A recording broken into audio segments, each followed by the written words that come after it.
as I said to you the other day, you always hold my feet to the fire. So I want to thank you for that. And we really appreciate the long-standing collaboration with Ilford Bid. And what we're doing with the chambers now will just go hand in glove with what you're doing.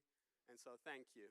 So I'm going to hand over to you that you can present the first Redbridge Chamber of Commerce Business of the Year Award, which is sponsored by Montrose College. Perfection. Thank you so much, Anthony.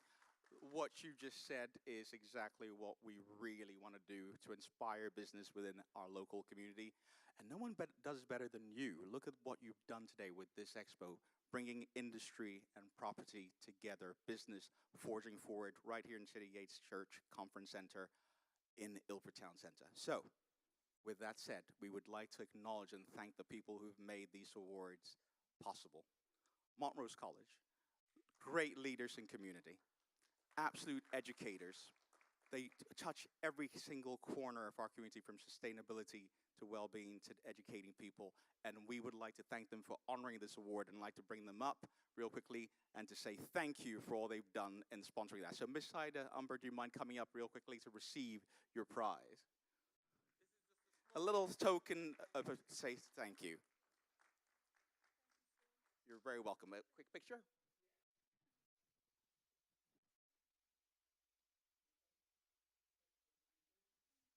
Thank you so much.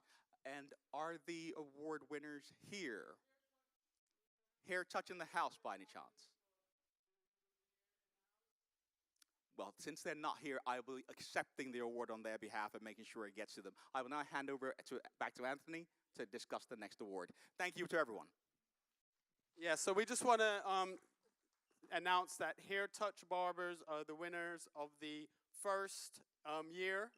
We put it together very quickly. We realize and we understand that, but we just want to thank Hair Touch and everybody that was nominated, and make sure that you support these businesses because these are Redbridge businesses who are doing great work in Redbridge. Did you get a picture of me on the award?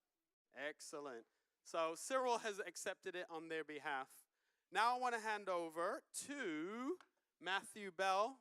I know most people here know who Matthew Bell is. But I just wanted to give Matthew an opportunity to say a few words about two people that we really admire and respect. And I wouldn't be here without their support and help. And Matthew Bell. Thank you very much.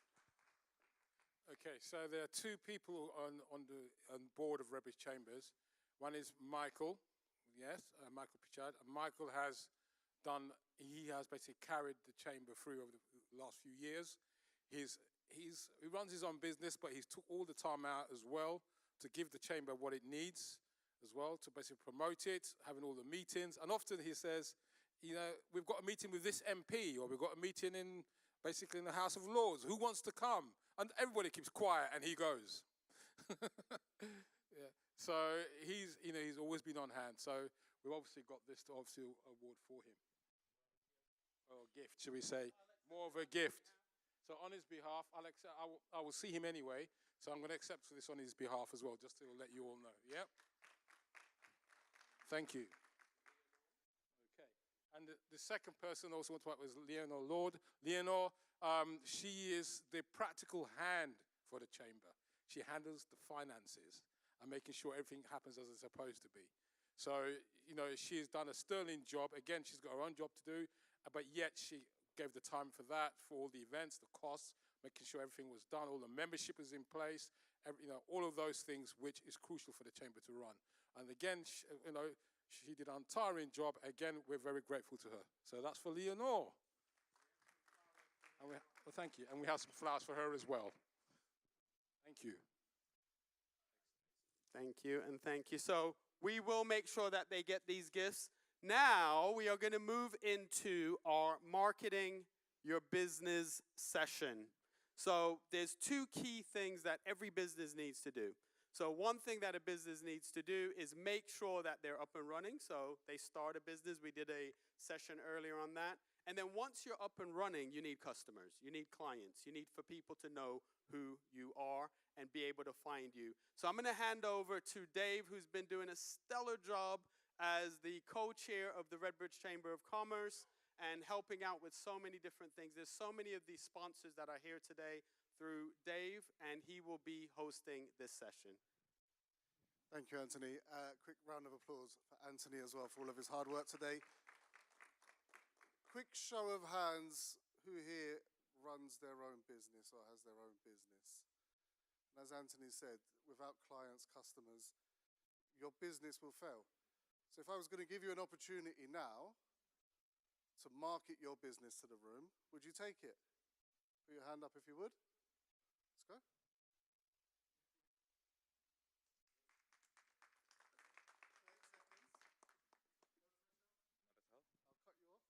Hi, I'm Fedros. I'm the director of L-Code, and we help small to medium businesses with their software needs. We help build digital platforms or internal communication channels to make operations smoother.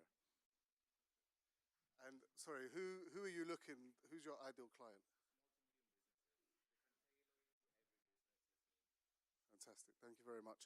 They give him a round of applause. Why not? We have an absolute powerhouse panel today of business experts and marketing experts. First up is, and I'm going to hope I say his name correctly, Rushton Rafai. Did I get it right? Did I say it? Hiya, I'm Rushdan Rifai. Currently, I'm working as a marketing, business and marketing lecturer at Montrose College. Previously, I have been handling multinational brands such as Complan and serving as a brand manager as well. Thank you. And he's already been introduced, but he'll introduce himself again, no doubt. Matthew Bell. Thank you very much. Yes, Matthew Bell. I actually run two companies. I run an IT company, which I've been running for many years. And recently, about a year and a half ago, I started a cyber protection company. And guess what? Use the experience from the IT company to try and get to launch the cyber protection company and get that up and running. So yes, I have questions I can answer. Fantastic. Thank you, Matthew. And next up is Shanaz Begum.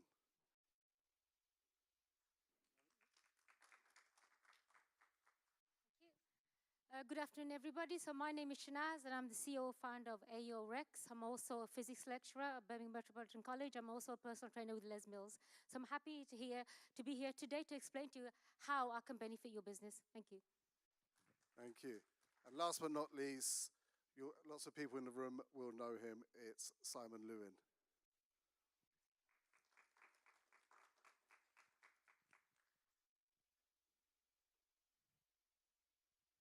I don't know if I should be worried if people know me or not. Maybe they know me for the wrong reasons. So for those people who don't know me, I run a company called Inspirational Training Solutions. My belief is that we all should be paid what we're worth.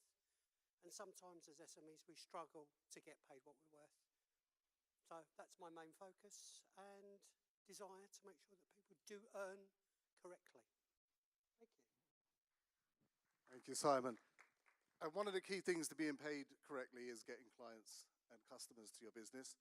And the surest way of doing that is through marketing. So what tips, Simon, would you give to a business owner to ensure that their marketing is effective? Good question. I think the most important thing is, do you know your market? How many of you know your audience, your ideal audience? People often say, anybody who wants to buy my product or my service. If you don't know who your clients are, how can you reach out to them? So the next point is, you need to have a message which is relevant to that particular audience. And then the last thing is, well, once you've got your message, what platforms are you going to use in order to reach out to them, and they're going to be there. So those would be my main tips to be working with in terms of marketing your business. And always reflecting back on it to ensure that your landscape is still the same. Because often, with various things in the world, things change, clients come and go, you want to be current. It's interesting that you mentioned being current and staying on top of trends. Shanaz, what would you say? You obviously deal with a very special type of marketing. Could you just explain what that is and why you took the leap into joining that market? Okay, so what I specialize in is answer engine optimization, or AEO for short. and it's like the next step up from traditional Google search. So put your hands up, how many of you have used ChatGPT in the last, I don't know, 24, 48 to 72 hours? That's more than half the room, exactly my point. How many of you have made your website visible to AI? I want you to do one thing. I want you to grab your phone, take it out of your pocket right now, and go to ChatGPT and ask it who's the best known industry in your whatever area that you specialize in. Just search ChatGPT, see if your name comes up. If your name doesn't come up, well, that's where I can help. We can optimize your website and make sure not only is it structured so AI can pick it up, but also your website builds authority and trust. And it works on a completely different algorithm to Google SEO. So that's why I step in. Thank you. Thank you, Shanaz. And obviously, AI is a hot topic at the moment. It's a lead-in trend. Matthew, how else would you advise business owners to stay on trend with their marketing? Okay, so what I would advise is this.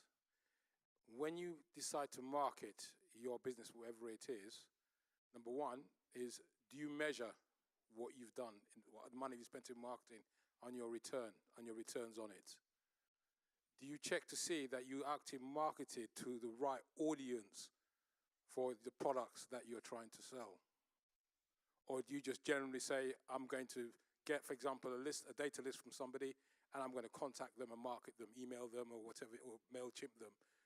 Do you actually look and research the companies, organizations that are relevant to the product that which is you're trying to sell? And this is where a lot of companies fail. They just do general marketing, they get very little leads in, and when they do call those leads, they don't materialize. That's because they're not specializing. So you need to align what it is that you do as a product to the marketplace that basically you're trying to basically gain access to. Yes, so I was going to add to what Matthew was saying as well. In order for your business to be picked up by AI search engines like ChatGPT, Perplexity, Gemini, you need to structure your website in such a way, and that also includes having the answers to the common questions that your customers ask in your relevant field. If you're not doing that on your website, AI will not even suggest your website. In fact, if you're not even structured in such a way, AI won't even know you exist. And I think it's a unique opportunity for businesses out there to basically answer the common questions that your customers are asking. Because if you haven't structured your website in that particular way, AI doesn't want to know. It will not recommend you to your customers, and your competitors are already one step ahead of the game. I mean, a research alone shows that 2.5 billion prompts a day are made to ChatGPT alone. That's where customers are in 2026 and going forward. It's not where you want to be. It's not where you want to be, where your customers are looking. So, I mean, it's a no-brainer, basically. Get optimized now. Like my slogan is, evolve or become extinct. Thank you. Thank you, Shanaz. Appreciated over there. Knowing your customer and knowing your client base is really important. Rushton, how would you recommend using social media in order to get closer to who your client base is? In current context, social media plays a major role in day-to-day practices. So for example, most of the current businesses, what they do is, so they try to push whatever the thing they have in the social media at once. So basically, social media is like a personalized communication material to your customer. So for example, in my personal experience, when I was handling these brands, so I had an issue where one particular store, it had less sales. So I had to think like, how can I utilize whatever the resources I have, because I was lack with my budgets. So what I did is, I did kind of digital fencing. So digital fencing, anyone knows about digital fencing? So digital fencing is basically like where, you know, when you use Auto Trader. So where like you are a resident of Redbridge, so you don't want to go to let's say Scotland to buy your car. So what you do is you specify your requirement. So what I did is, so I did a fencing for that particular area. So and then so I selected that particular location. So I found the relevant customers to me, like as they said. So KYC is the main thing, know your customer. So all of you, all the people you see, they are not your customers. So on that, then I use these metrics like CPM, those kind of metrics to share my communication or share my product to them. So that's how you use social media as a most efficient way of reaching your customers. Thank you, Rushton. So obviously geography is one set of data you can use to target your market. Matthew, what other data and how would you use it to market? What would your tips be on the wide range of data available to you? Okay, so when you look at data, you need to research your customers and see that they're relevant to the products which you're trying to sell to. Don't just go and buy any database.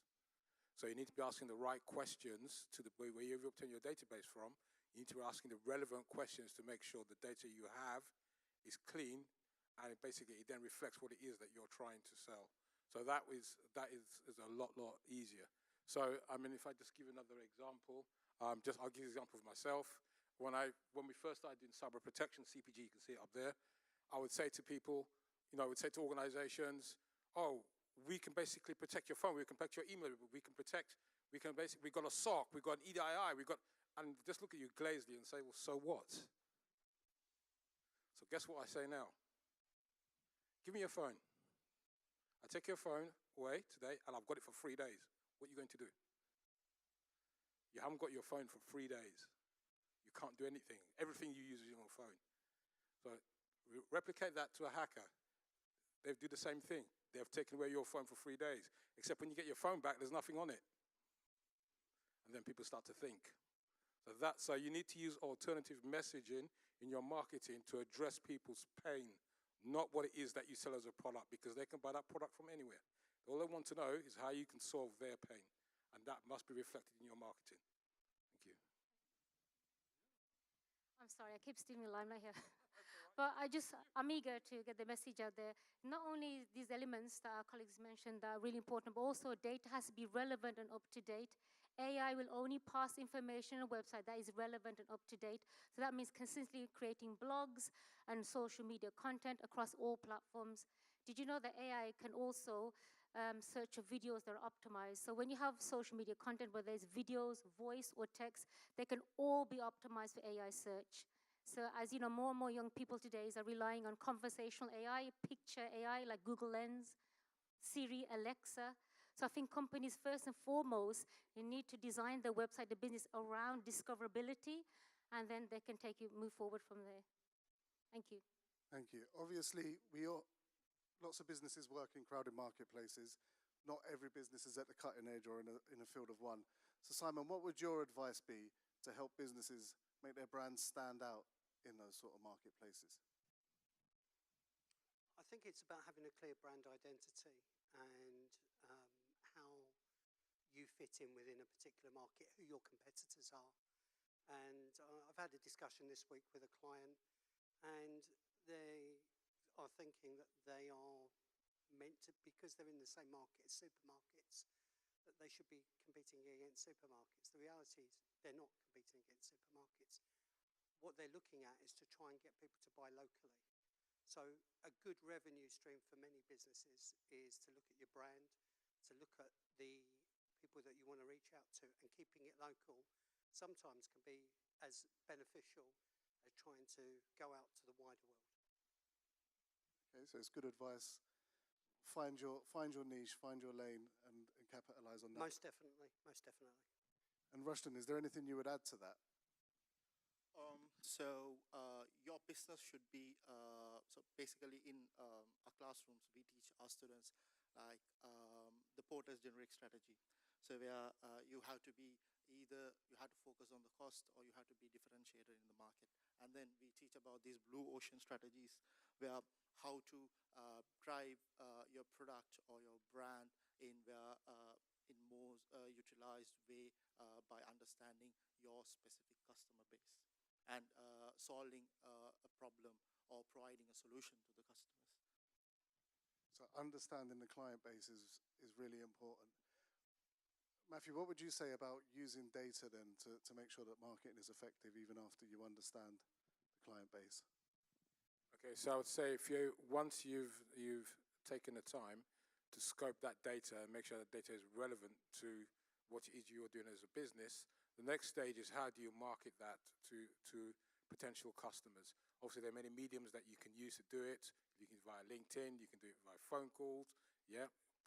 Basically, the old traditional method, walking around, handing out leaflets, all those things can be done to try and gain traction for businesses. But when you identify all these measures, all these different ways to do it, what you need to do is look at what works. And what works is what you should keep on repeating. So many businesses, what they do is they have different avenues how they market using the data that they received, and they keep doing the same thing over and over and over again. And they wonder why they're not getting the results. So do it for a period of time. It's called test and measure. Test it, apply it, measure it, and do what works, and drop what doesn't. And that's what my advice is. Thank you. So doubling down on what works and dropping the stuff that doesn't work, essentially. Dropping it, and it's very hard. People often don't want to drop the stuff that doesn't work. But if you can find, basically, if you can able to do that, that will make you more successful in a very short space of time. Thank you. And Shanaz, you made quite a big leap leaving a teaching career to go into AEO. How did you know the market was ready for that change? Okay, so I just noticed things around me were changing. Every student I come across uses ChatGPT to not only do the homework, but to finish the coursework and prepare for exams. My colleagues were using ChatGPT on a daily basis. I have relatives who work for Google marketing team. So from having conversation with those kind of people and watching, to be honest, a lot of inspiration came from people like Neil Patel, who's the biggest marketing guru in America at the moment, as well as Dragon's Den, Australia, and Sabri Subri. So watching everything around me change triggered a thought in my mind. I thought, well, since everybody's using AI to search for products and services, are businesses being where customers are looking? Are SMEs in the right place? Are they where the customers are looking in ChatGPT, Perplexity, Claude, wherever it is that they use? And I thought, why not? Why not create, I saw a gap in the market, and I thought, why not create a business that helps SMEs get recognized by AI search engines so they can promote themselves and play with the big boys up there like Google, Amazon, all the big companies I know about already doing this. I've been doing it for the last 2 to 3 years. I just feel like SMEs need that help, the assistance to just catch up with them. And I want UK to be the, one of those countries that lead in AI adoption. So not just AI creation like China or America, but be the first pioneers in AI adoption. So if all the SMEs in UK start using start using AI to promote businesses, we can be head of the AI race. So it's not just about getting businesses visible to AI, is also about winning the AI race. I think that'll be definitely advantage to a lot of UK businesses who need that help at the moment to grow our economy. Thank you. And Simon, we've heard a lot today about AI, we've heard about social media and online marketing. How important is traditional offline marketing, and how would you recommend businesses go about doing that effectively? Well, I think there is a lot of noise around AI, using social media to promote yourself. It has its place. But I think what it does encourage is people to take their eye off the ball. And if you continue to do offline stuff, which would be networking, but do it constructively. So if you are going to do networking, you do it with a plan. You have a situation where you know why you're going to a particular meeting. You have particular expectations. You shouldn't be a hunter. You're going there for a reason to try and find potentially new business, but also people that you can collaborate with.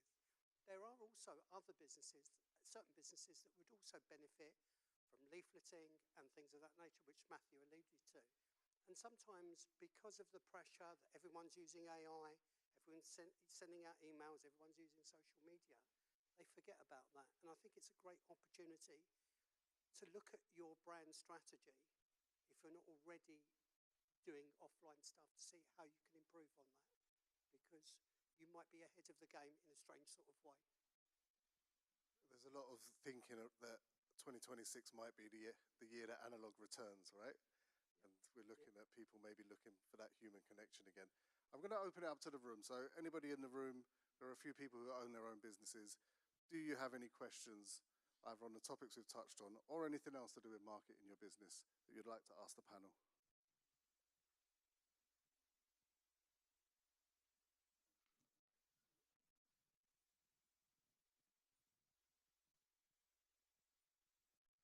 So any other questions? We've got one over here and one over here. So we're going to go 1, 2, 3. If you've got any other questions, please do put your hands up or have a think about a question you'd like to ask.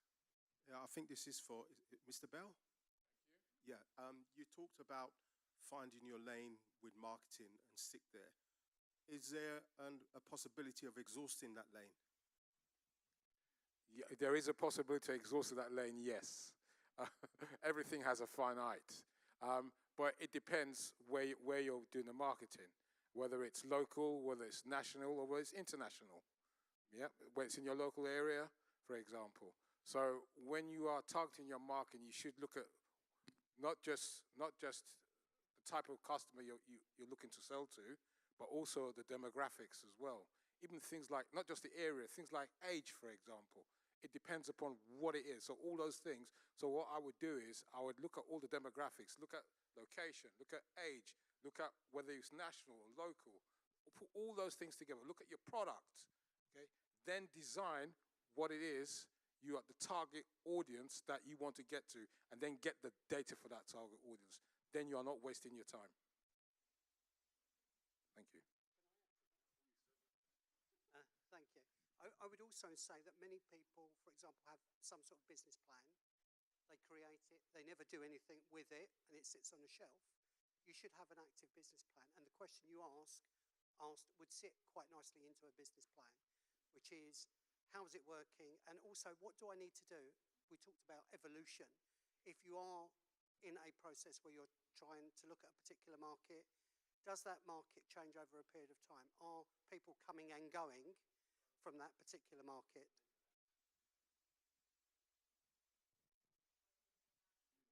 Sorry, is that right? So what I'm saying is about a business plan, potentially, and part of your business plan would be the fact that you've got some sort of measure about marketing and the finite time that that particular process is working for you. What you will find is that there's probably a good chance that it's going to evolve. And if it's going to evolve because it's the right thing to be doing, your client base might change as well. So the service you're still offering is there, but you're just delivering it to another audience. And as part of that audience, what you would need to have is KPIs in place to say, yes, we're on track, we're below target, or we're above target. I hope that helps.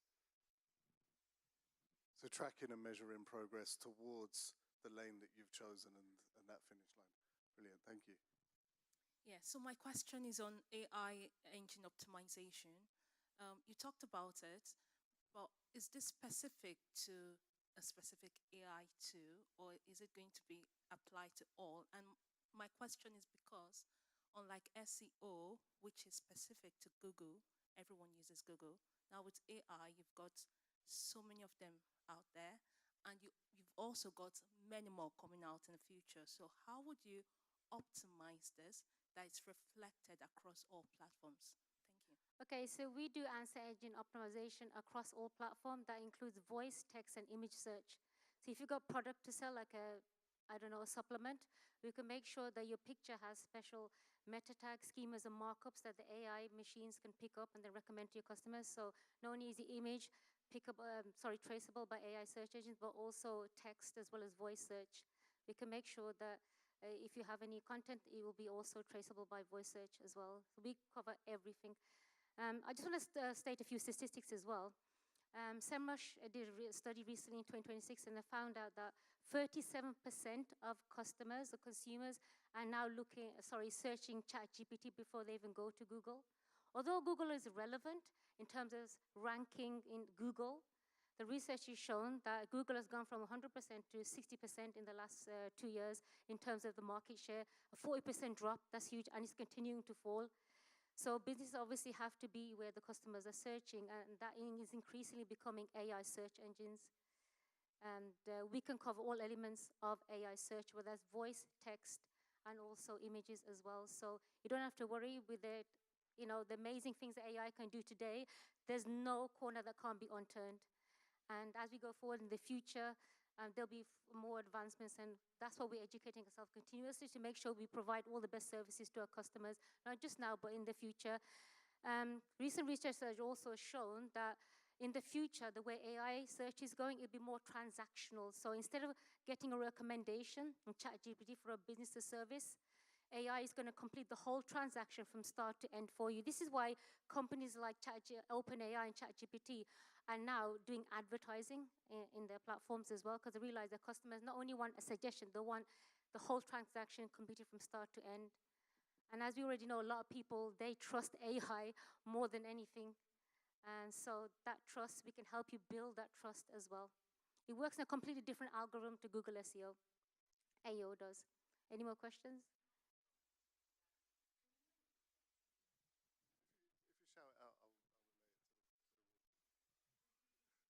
Come up if you want. So my follow-up question is, do you have an example, and when I mean an example, a number to put in to make us understand where this business was before AI optimization and now? In terms of, well, everybody used to use Google SEO, didn't they, to optimize and rank in Google. But I'm going to say we're not the only pioneers in answer engine optimization. But the shocking fact is only 75% of businesses in the UK don't even know that the opportunity for answer engine optimization exists. They don't even know that. I mean, America and other places are already ahead of the game. In America, for example, 65% of businesses are using answer engine optimization. We need to catch up with them. I don't know why we're falling behind, why we're so slow to progress. So we need to, get out there and basically spread the message that we understand how to use AI effectively in our businesses to promote the businesses and just get our branding out there. So is there anything else you'd like to ask? I hope that answers your question. Thank you. Okay, we had a question over here. Yeah, hi, how are you? I'm fine, Thank you. How are you? Yeah, fine, thank you. The panel's doing really well, well done. Couple of questions to yourself, actually, so you're the right one holding the mic. Did you mention Dragon's Den? Was you part of Dragon's Den? I was not. The reason why I mentioned Dragon's Den is that I got my inspiration from there. Okay, yeah.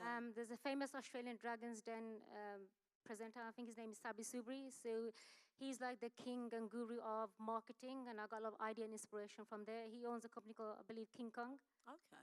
So that's where I got most of my branding and inspiration from. Yeah, thank you. Funny enough, myself and my partner, we love watching Dragon's Den. I think we've watched over 200 episodes. But anyway, moving on. Just in regards to SEO, now you've mentioned the AI situation. You've mentioned a lot of positive aspects, but what would you say negative aspects would be? Because there's always that balance. You're always going to get the good and you're going to get the bad, and possibly the ugly. So what would you say negative? With anything in life, people are always afraid of change, aren't they? Yeah. It's like when the first, internet or computer was invented, people are like, oh, is that going to really help us? Oh, it's going to, open up lots of, kind of worms, basically. But to be honest, I think going forward, AI is going to be a positive thing. It's not here to take over people's jobs, it's only here to assist people. There are negative. I think the main thing is lack of awareness and education around AI. The more you educate people around AI, the more relevance they see from AI, and that's how they start implementing into the lives and into their business. So you'd say it's definitely more positive than negative? I definitely think there's more positive than negatives, 100%. I mean, with anything in life, there's always the good side, the bad side, and the ugly side. They say the good, the bad, and the ugly. But end of the day, if you're a business, you want to be utilizing most of the positive side, don't you, to promote your business. If you're going to look at the negative side only, that's going to bring your business down. Totally. Like with anything in life, if you think about the negatives, you're not going to move forward, are you? You've got to focus on the positive, just sell on the positives. Yeah, just one more thing I wanted to mention with SEO. I used to run my own business as well, and I used to put single words in, but you mentioned putting like whole questions in, like normally what customers normally ask. Would you recommend to do that, like questions on possibilities? Yes, so I said to any business owner though, or someone thinking of opening on their own business, they must design the website in a way that AI can discover in the first place. Because you can have all the most beautiful websites in the world, AI won't even know your business exists unless you structure it in a way by having the relevant answers to the questions that your customers are asking. So you have loads of text and information, your website that doesn't answer your customers' information, AI will not recommend it. So you're absolutely right. It's all about designing your website in a specific way. Not only that, but building on authority. And the way we build authority is in making sure you have presence across all platforms. So I have an excellent team of marketing PR agents where they can get your content across all platforms, whether it's video, podcasts, radio, basically media. We also have people on our team who can print all the logo branding and do designing of your website for you. So we offer the whole package. Thank you, Shanaz. Rushton, what would you say the best way is to increase your visibility across all platforms to ensure that AI can find you quickly and effectively? The case of like visibility, your content plays a major role. Your content, because so basically, when I was working for one of the brands, so what happened is, it was a food product. So initially, I was like telling this product, this food product gives you these much of advantages. People will not care about that. So when I start to like give them like, okay, with this food, can you make additional stuff? I mean, like when you can make a milkshake or something, then the people start to, then the audience start to like capture that. Okay, so these are the advantages. Then telling the advantages to the customer, see, advantage number one is this, two, three, four. So you start to show them these are your advantages. So in that case, like contents plays a major role, and your content should address your customer or your key customer, because the audience you see all over the places, they are not your customers. So you should specific. It's like we say the customer funnel. So we are like, you have this much of people at the end. Basically, let's say if I need to do a marketing campaign, but in UK the population is nearly 70 million. But when you check the Redbridge, so it's 500,000, nearly 500,000. So in that case, so I don't want to like push all my communication towards the 70 million. So I had to target 500,000. From that also, so based on my brand or based on my product, I might have to target only the 1,000 people, and then I need to communicate with the correct content to them, and then to add value to the discussion regarding the AI. So we were talking about all these, we can do metrics and all this, but your AI supports you from the scratch to your metrics. So from your content creation to from your tracking your supporting you to understand your metrics. So it supports. Thank you. Matthew, if you were going to give one piece of advice to the business owners in the room today that they should action when they leave the room, what would that be? Don't think about it, do it. Too many times, basically, you put off what you think you should be doing, what you think you put off things that you should be doing, and you start doing other things because it makes you feel better. So do the things that need to be done, which are actually, you may not like doing it, but do it. That way you will feel better. So do what's important to your business and leave the nice things till later, because you'll actually enjoy them more because you've done the things that you hate doing first. That's what my advice would be. You can't spell traction without action, right? And Simon, you've also... To answer that one, actually. I would sort of disagree on that, because I like to disagree occasionally. I think you need to be smarter, and that's actually decide on what's going to generate revenue for you and prioritize and make sure, yes, there is an element of enjoyment, but what's going to bring the money in? And what can you outsource? Who can you collaborate with? So if you're not an expert in something, is it better to get someone who is an expert to deliver on that, while you can go out and earn the money that you deserve? So that's my viewpoint. So we disagree a little bit, but maybe agree as well.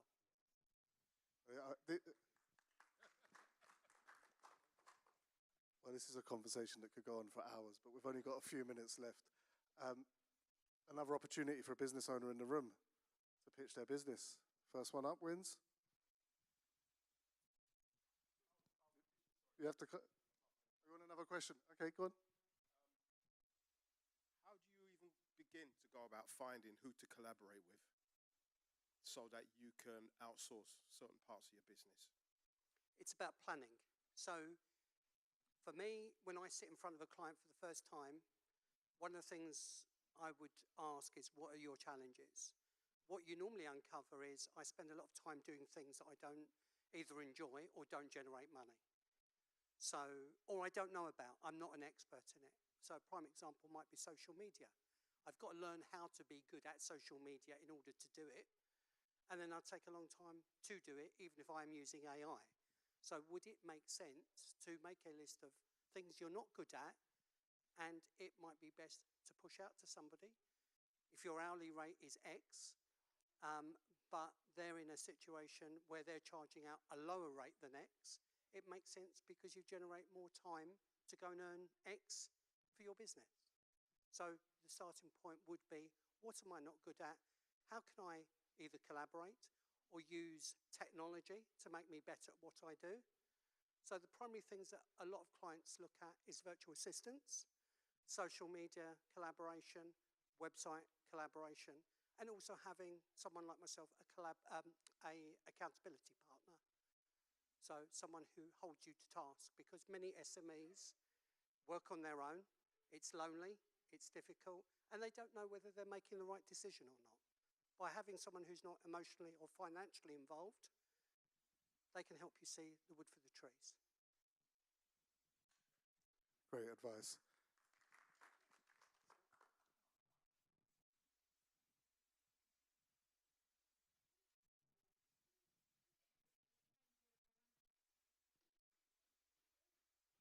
Hi everyone, my name's Alexandra. My business has launched across 9 East London boroughs. It's called Able. We're the trust layer connecting businesses to workers really quickly, in the same way that Uber connects you to cars and Airbnb connects you to houses. We make workers bookable instantly. So we're launching in hospitality and events. We're going to be expanding into other regions. But if you have a hospitality and events business, come and talk to me, because we only charge 8% fees to book workers. So we're also cost leadership pricing, as well as being instant. So we're really fast and really cheap. And if you work in the industry, come to me too, and I'll help you join the platform. We are AI based, but we're also very human. Thank you. Thank you. So we're just about done. So I'd like to say thank you to all of our panel. A nice round of applause for everybody. Lots of very actionable insights. Matthew's got something else he wants to say, so we'll give him one more opportunity. Just one quick more advice. I mean, this has happened through us, through cyber protection. I like telling stories because stories help. Okay, so one particular company, they were a accountancy firm, and they got hacked. Now, they took all the relevant steps, which they should do. They informed the ICO, the Information Communications Office. They informed the police. They did everything they did was correct to announce that this has happened. It wasn't their fault. They didn't have in place what they should have had in place, and it's happened, but they mitigated it. Anyway, so they got through that okay. They actually got us to then do the cyber protection for them afterwards in any case. Got through that okay. 6 months later, they had some correspondence with one of their customers. The correspondence was that their business got hacked on the back of them as the accountancy firm, and they took them to court because it then basically literally lost them 70% of their customers. So data, if you've got sensitive data, protecting that data is crucial, because it might not just be you, but the third parties who connect to your system and use it, it might affect them. And this is what can happen. So for any business, data protection, I cannot tell you how crucial that is. Thank you, that's it. Thank you, Matthew. One of the key takeaways from today that I've taken is getting the right support in place is really important. And today has obviously been hosted by the Redbridge Chamber of Commerce. Becoming a member of the Chamber makes a lot of sense. We have an online and digital subcommittee which will help you with the AI, will help you with the cyber protection. We have a business support committee which will help you with the accountability partners. And we also have the social media support as well. Membership is half price until tomorrow. It just makes sense. You can sign up downstairs on the QR code. Have a great afternoon, everyone.